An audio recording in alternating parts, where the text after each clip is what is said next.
Claude responded. My grandson asked to borrow my truck for a college interview 2 towns over. My grandson asked to borrow my truck for a college interview 2 towns over. I said yes, and I told him to be careful on Route 9 because the deer come out after dark, and I went to bed early because I'd been tired in that particular way. You're tired when you're 68 years old and you've been carrying grief for a year and a half and nobody's asked you how you're actually doing in about as long. I was in bed by 9. The house was quiet, the way it gets quiet when a man's been sleeping alone since his wife passed. Nothing but the baseboard, heater ticking, and the refrigerator cycling on and off down the hall. At 1 a.m., I woke up. Not the heater, not the fridge. Something outside, close enough to be standing right on the gravel path that runs along the side of my house between the porch and the tool shed. A voice, low, careful, the voice of a man who believes the person on the other side of that window is asleep. I lay still. I turned my head toward the window without moving anything else. It was my son-in-law's voice. He said, "The account's already set up. All she has to do is sign where I marked it." I didn't move. I lay there in the dark with my hands flat on the mattress, and I listened to him walk back down the gravel path, and I heard a car pull away that wasn't my truck, and I lay there a full minute more before I got up. I walked to the study, the room at the back of the house with the good reading lamp, the room where I keep the metal filing box with the papers that matter. I opened the bottom drawer. The box was there, but it was open, and the folder that should have been inside it, the folder my late wife Eleanor always called the important papers folder, was gone. In its place was a single sheet of paper, folded once, my name written on the outside in handwriting that wasn't mine. I picked it up. I unfolded it. I read what it said. I stood there at 1 a.m. in my own house and understood, in about the space of a minute, the shape of something that had been built around me while I was busy being tired and sad and going to bed early. Then I walked to the kitchen. I put the kettle on. I sat down at the table and started making a list. Welcome back if you're new here, and welcome back if you've been with me a while. My name is Walter Beck. I'm 68 years old, and I live outside Harrisonburg, Virginia, on 11 acres my wife Eleanor and I bought back in 1987 for a number that felt reckless at the time and looks like nothing now. We paid it off in 2011. Eleanor bought a bottle of something sparkling that neither of us actually liked, and we sat on the back steps and looked at the garden she'd spent 22 years turning into something real. And we didn't say much, because some things you don't need to say out loud to know you both know them. She passed in the spring of last year. Cancer, the slow kind that gives you time to say goodbye and takes that time back from you in other ways. We were married 39 years. I'm not going to try to describe what that loss is. I'll tell you that the climbing rose she planted along the tool shed the year before she got sick bloomed, for the first time, without her, this past June. And I stood at the kitchen window, a long while looking at it. And that is about as close as I can get to telling you what 39 years of loss feels like when it lands on you all at once, in the middle of an ordinary morning, for no reason at all except that a flower opened. I spent 34 years as a high school shop teacher, mechanical drawing and small engine repair, at the same school about 6 miles from this house. I taught kids how to read a blueprint and how to tell when a measurement was off by a 1/16 of an inch, and I was good at it, which I can say without any vanity because good at that kind of work is a measurable thing. A joint is either square or it isn't. A weld either holds or it doesn't. I retired in 2019, 3 years before Eleanor passed, which means I got 3 years of retirement with her, before I got however many I've had without her. And I'm not sorry for a single day of those 3 years. And I am still finding my way through the ones that came after. My daughter, Rachel, is 41. She lives about 25 minutes away in a neighborhood that had its best years about a decade back and has been quietly sliding since. The kind of sliding you don't notice from inside it and notice right away from outside it. Rachel is married to a man named Dean, who works in what he calls investment consulting, or worked in it, or works in some version of it. The story's changed enough times over the last couple years that I've stopped putting too much weight on any one version of it. Dean calls me Walter in a way that's warm enough on the surface that you feel the warmth and can't quite locate what's underneath it. My other child, my son Michael, is 39, from my first marriage, a short one I entered into at 22 that I don't regret, because it gave me a son I'm glad exists, and I don't regret its ending either. Michael lives in Roanoke. He calls on Sundays. He's never once asked me for money. He came the week of Eleanor's funeral and stayed 5 days and repainted the back porch railing without being asked because he'd noticed it was peeling and figured I had enough on my plate. Michael shows love by noticing what needs doing and doing it quietly, without being asked. I want you to keep Michael in the back of your mind while I tell you this story. He matters. He matters more than almost anything else in this story, but that part comes later. Dean has been attentive since Eleanor died. I want to give him that much, because fairness requires it. In the months after the funeral, he called often and visited often, and sometimes brought dinner, the way grown children and their spouses do after a loss. He helped me sort through paperwork that felt like too much, insurance forms and account statements, and the deed and Eleanor's retirement paperwork, and I appreciated it. And in appreciating it, I gave him access to things I wouldn't have given a man in a less grieving frame of mind. Not legal authority, not signing authority, just access.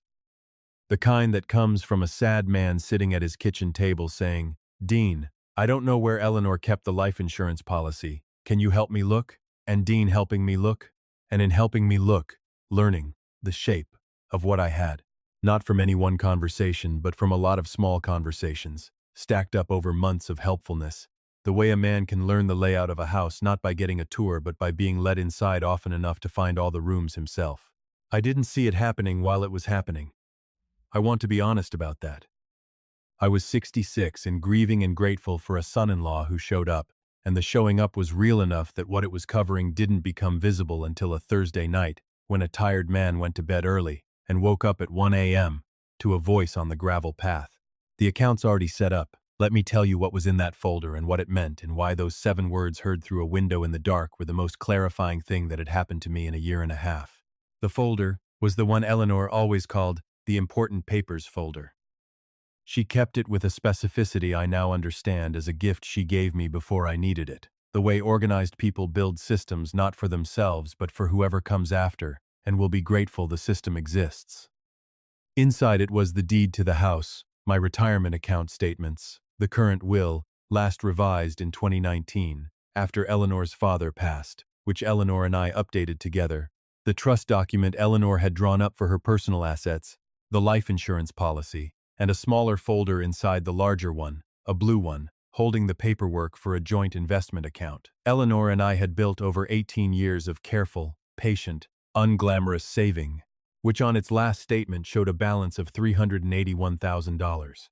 The account's already set up. All she has to do is sign where I marked it.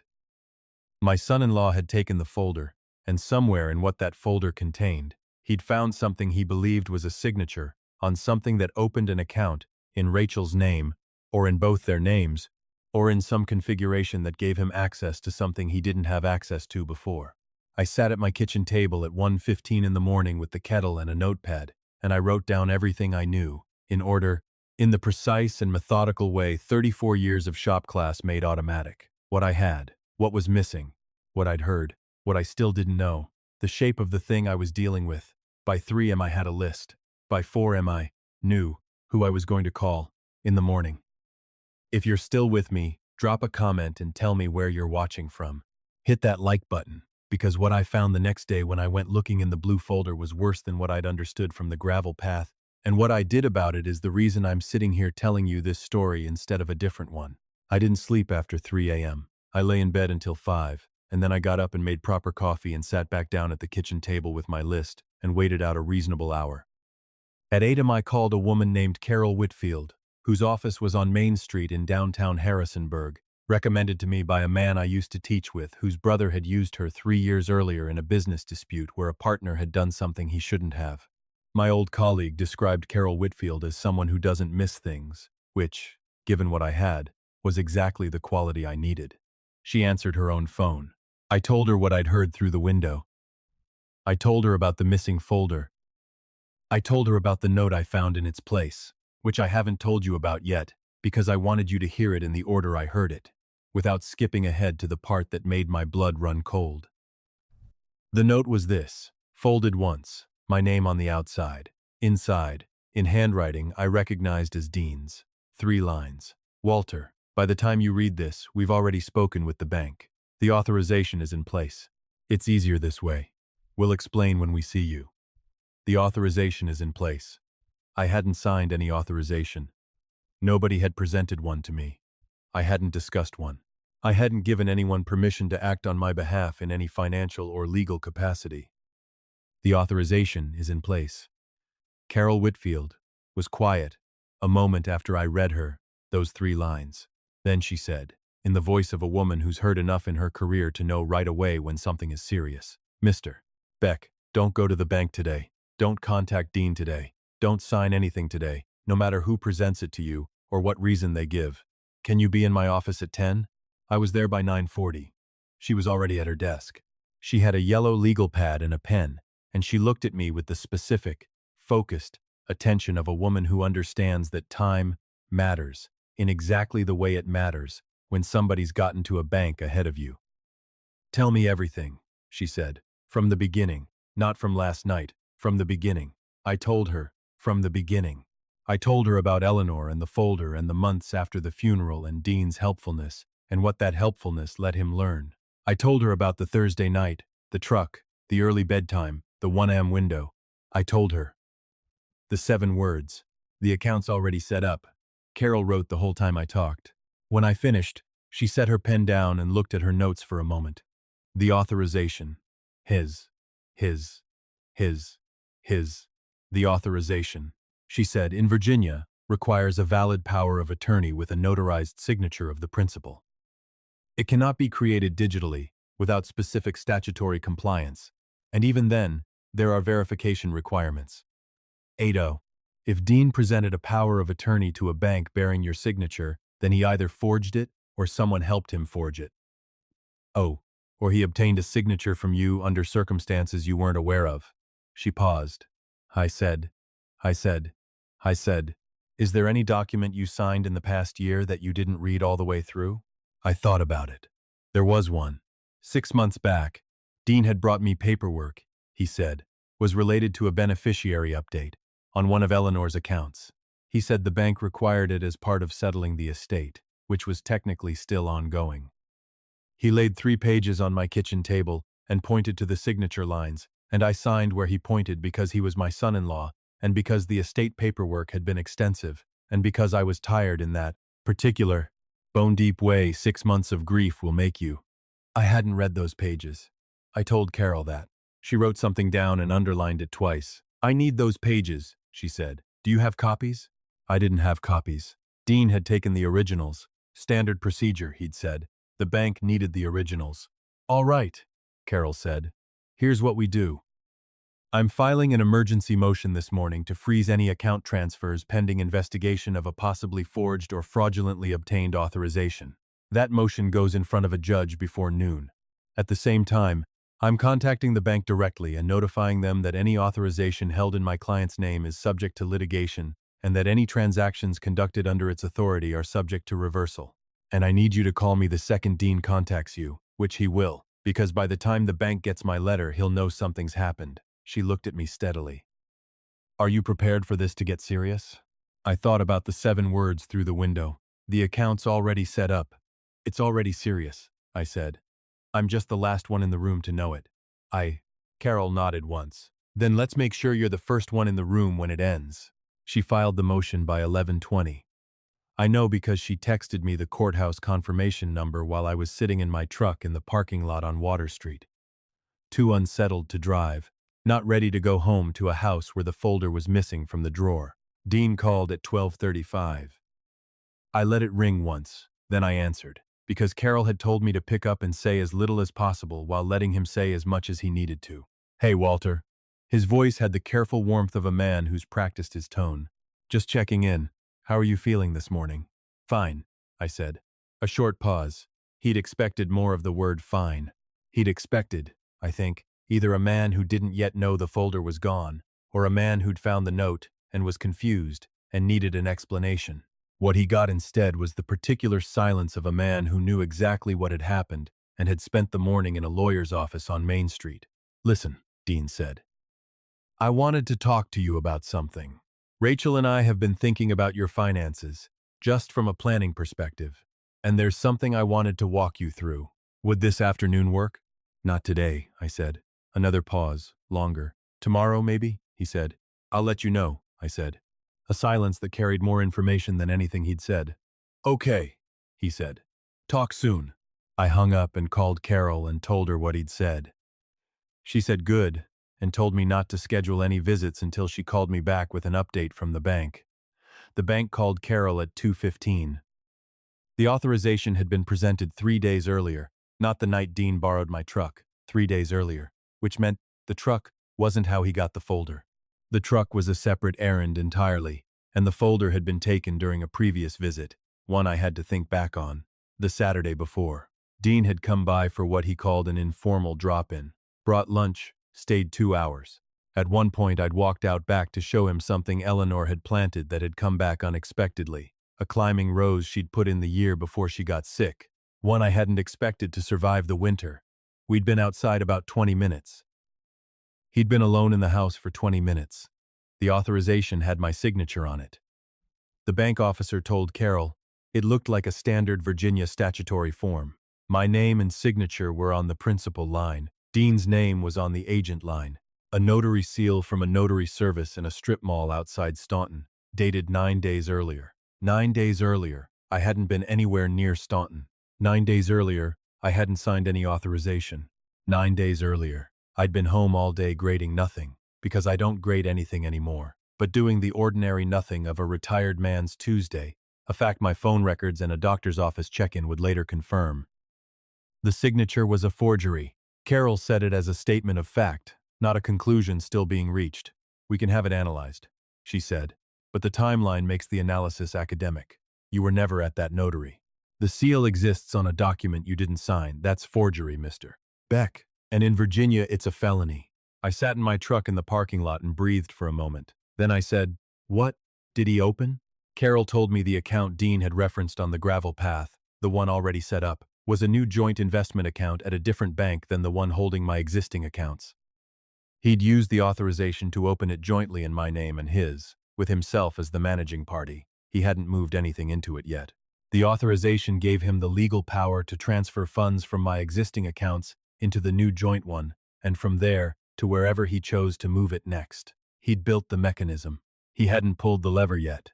The motion Carol filed that morning reached the bank before he pulled it by about 12 hours. I sat with that a long while. 12 hours.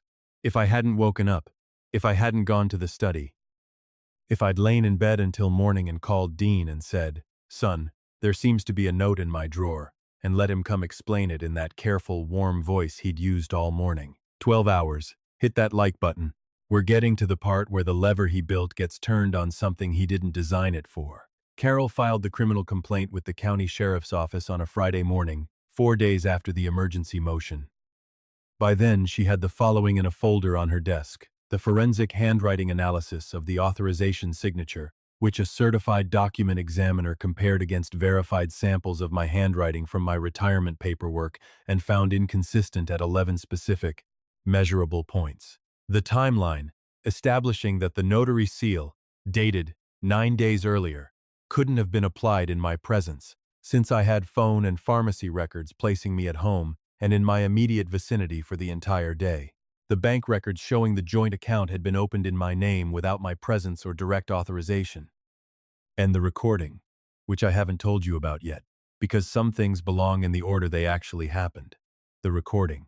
On the Friday morning after the Thursday night, after I'd made my list and called Carol and sat in the parking lot and heard about the account that was already set up, I did one more thing before I went home. I drove to the same electronics store on South Main where I'd bought a replacement phone charger 2 years back, and I bought a small digital voice recorder, the kind another father in another story in another town bought for $41 and kept in his shirt pocket, because some ideas are good ideas no matter whose story they show up in first.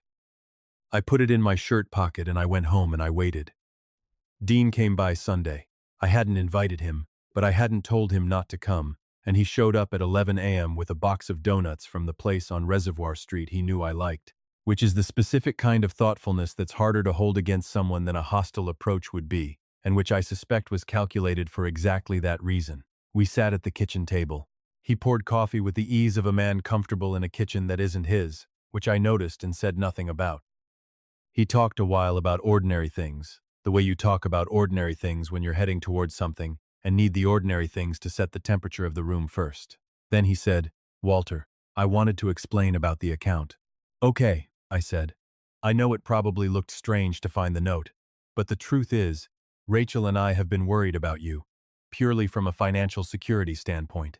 The market's been volatile, and your accounts aren't structured in a way that protects you against a real downturn. And I thought if we set something up jointly, it would give us both visibility into what's happening and give you a layer of protection." He said protection. 1. He described his access to my money as my protection. "I see," I said. "The authorization is really just a formality," he said. "Standard estate planning stuff. Walter, I just want to make sure you're taken care of." "The authorization," I said. "The one with my signature on it." He looked at me. Something shifted in his face. "Not much, just a degree or two toward uncertainty." "Right," he said. What? What? What? What? What? What? What? Hi. You signed that a while back, remember? When we went through the estate paperwork after Eleanor. I remember the estate paperwork," I said. "I don't remember an authorization." "It was in the stack," Dean said, and his voice didn't change on the surface, but something underneath it did. End quote. "You might not have registered every page individually. There was a lot of paper." "There was," I said. "I've been thinking about that. I've also been thinking about the Saturday you came by last week, and we went outside to look at the rose, and you were alone inside for about 20 minutes. Dean was quiet. "And I've been thinking for a while now about a notary outside Staunton, whose seal is on a document dated a day I was home all day, which my phone records and pharmacy check-in can confirm." The kitchen was very quiet. Dean looked at his coffee. He looked at the table. He looked at me. "Walter," he started. "I also want you to know," I said, "that I filed an emergency motion Friday morning to freeze any transfers on the new joint account, and that a criminal complaint for document forgery was filed yesterday with the sheriff's office, and that Carol Whitfield on Main Street has a folder on her desk with a forensic handwriting analysis identifying 11 specific points of inconsistency between the signature on the authorization and my actual handwriting." Dean said nothing. "I want you to understand something," I said. "I'm not telling you this to punish you. I'm telling you so you understand the full shape of where things stand before you decide what to say next. Because what you say next, at this table, in this kitchen, is going to matter the way words matter at a kitchen table. Not legally. Carol handles the legal part, but between a father and a son-in-law, what gets said and what doesn't get said in the next few minutes is going to be something we both carry for a long time." Dean sat a long while. The donut box stayed closed between us. The coffee went cold. Outside, through the kitchen window, you could see the back garden and the rose along the tool shed. Eleanor's rose, the one that came back from the dead, and that Dean had stood next to 2 weeks earlier while the folder sat unguarded inside the house. He put his face in his hands. Not a performance. I've taught myself to notice the difference. This wasn't a performance. So Z's man arriving at the actual bottom of something and finding the bottom harder than he expected. He stayed like that a while. I said nothing. I let the silence be what it needed to be. When he finally looked up, his face did something I hadn't seen it do in years, not since he was a much younger man, not since the specific moments people have before they learn to hold those moments behind something sturdier. "I'm in so much trouble, Walter," he said. "I know," I said. "The consulting business," he said. "It's been failing for almost 2 years. We owe more than we have. I've been moving things around, trying to keep it from collapsing. I thought if I could get into your accounts, I could bridge it long enough to stabilize things, and then pay it back before you ever knew. I thought it was temporary." "It isn't temporary," I said. "No," he said. "I know that now." "Dean." My voice was steady. "I want to tell you it was steady because it was. Not because I didn't feel anything, but because I'd been a man who felt things carefully rather than immediately for 2 weeks now, and that practice was still in place. You forged my signature on a legal document. You took the folder out of my house. You opened a financial account in my name without my knowledge or consent. Those aren't things that get walked back by bridging a gap. Those are the kind of things that permanently change what comes next." He nodded. His hands were flat on the table. "I know," he said. "Carol handles what comes next legally." I said. "That's not my decision anymore. I made it my decision by filing the complaint,